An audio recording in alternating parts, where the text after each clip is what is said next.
Здравейте и добре дошли на всички кандидат-студенти, които ще желаят да продължат своят обучителен път в факултета по изобразителни изкуства към Великотърновският университет Свети Кирил и Методий. Това видео е направено с информативна цел, за да ви помогне на вас и може би вашите родители да си ориентирате кое къде се намира в сайтът на университета и какво се изисква от вас и какво ще се случва в подготвителните курсове по рисуване. Имайте в предвид, че това, което виждате като текст в този видеоматериал е примерен, защото важи за 2024 година. За в бъдещите идни години със сигурност информацията ще бъде по-различна. Ако не сте вече влезнали в сайта и това видео ви е попаднало през някоя търсачка като Google или директно сте го потърсили в търсачката на YouTube, отворете вашият предпочитан браузър и отворете нов таб, за да въведете името на сайта. А той е www.uni-vt.bg. Разбира се, може да напишете просто набързо Uni, празно пространство VT в някоя търсачка като Google и би трябвало да ви излезе на първо място. Ако виждате тази заглавна страница, сте на правилното място. Това е сайтът на целия университет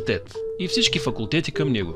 Разбира се, вие се вълнувате от факултета по изобразителни изкуства и в случая, за да стигнете до там, трябва да натиснете падащото меню факултети, департаменти, след което да натиснете факултет по изобразително изкуство. Тук може да видите новини и актуални събития от нашия факултет, но това, което вас ви вълнува, се намира в дъното на страницата прием и обучение. Натискате някъде или върху текста, или върху картинката и ви излиза тази страница с списъкът прием и обучение на всички катедри. Списъкът е пълен за бакалаври, магистри и докторанти. Вие, като кандидат-студенти, ви вълнува само бакалавърската степен, която е само това в горната част на списъка. Заглавията са сини на цвят, защото са хиперлинкове и всеки един от тях може да бъде натиснат и отворен. Независимо от това, коя специално ще натиснете, излиза една и съща начална страница. Например, ще цъкнем на живопис. Излиза ви страницата, която се казва образователни програми. Това, което вас ви вълнува, е ето тук, бакалавърски програми. И след като натиснете този бутон, ви излиза азбучен списък на програмите. Съответно, пак са сини на цвят, пак са хиперлинкови, вие цъкате това, което ви вълнува. Ако ви вълнува живопис, натискате живопис.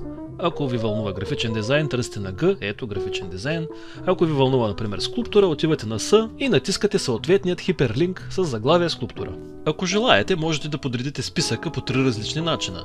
Възможностите са по азбучен списък, както и в случая по подразбиране, по направления и по факултети. Ако знаете конкретно името на специалността, която търсите, достатъчно е по азбучен ред, но ако не сте запознати с всичките специалности, които предлага факултета по изобразителни изкуства, ще бъде хубаво да го пуснете на списък.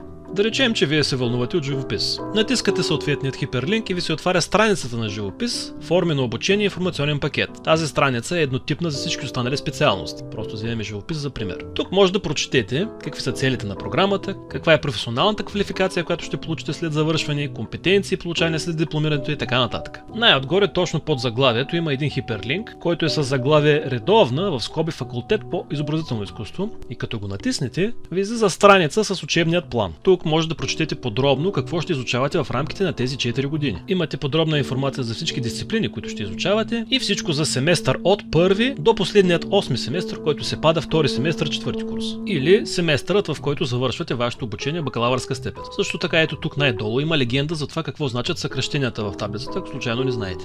Това е информацията относно бакалавърските програми. Допълнителна кандидат-студентска информация може да намерите в началната страница на сайта, най-долу в футъра, в колонката полезна информация за хиперлинк за кандидат-студенти. Същата тази връзка има и в началната страница на сайта, с падащо меню прием и прием след средно образование. Натискате го и излиза страницата прием след средно образование и съответната година, в която гледате този клип. В случая е 24-та, 25-та, но ако гледате след една година, ще бъде 25-та, 26-та година и така нататък. Малко по-надолу, ето тук, този бутон е информацията, която вас ви вълнува. Натискате го и излиза страницата специалности и балообразуване, прием за учебната 2024-25 година или отново съответната година, в която гледате това видео. Тук е пълният списък с всички специалности в университета. Скролвате надолу, докато намерите факултет по изобразително изкуство и неговите специалности и съответните към него балообразуващи оценки и изпитите, които ще държите. Ако желаете по-бързо да намерите текста и сте на компютър, може да натиснете Ctrl-F и да напишете в търсачката изобразително изкуство, най-вероятно на Б-то ще премести автоматично страницата на мястото, където търсите. Това по принцип е един универсален метод за търсене на текст, независимо в коя страница или сайт се намирате. Разбира се, ако търсите текст, който не е в тази страница и се намира на друго място, няма да го намерите. Браузърът ви ще изписва резултати 0. А ако думата, която търсите, се намира няколко пъти в страницата, браузърът ще изписва съответният брой като цяло и номерът, на който вие се намирате. Да речем, че думата я намира 4 пъти, ще пише 1 от 4. А ако сте на втората, ще пише 2 от 4 и така нататък. Вие съответно местите думите с тези стрелки. Ето за пример ще напиша оценки, защото това е дума, която се среща във всяка една колонка. Изписваме 9 съвпадения, а аз се намирам на първата. Ако искам да отида по-надолу на следващата дума, натискам стрелката и ме премества на следващата. И така, докато не стигнем до последната. Това е информацията за специалности и балообразуване. Връщаме се една стъпка назад и натискаме следващият съседният бутон, който е с заглавие кандидат студентски изпити и съответната година, в която вие кандидатствате. Натискаме този бутон някъде в текста или картинката, няма значение, и за тази страница. Кандидат студентски изпити, прием и съответната година, в която е приемът. Информацията, която вас ви интересува, е малко по-надолу на факултетски конкурсни изпити, факултет по изобразително изкуство. Тук в тази таблица можете да видите какви изпити имате, на коя дата са и от колко часа започват. Тук са първа и втора част конкурсните изпити на предварителната сесия, а тук са същинските изпити, отново в първа и втора част. Предварителните се провеждат април месец, а същинските юни.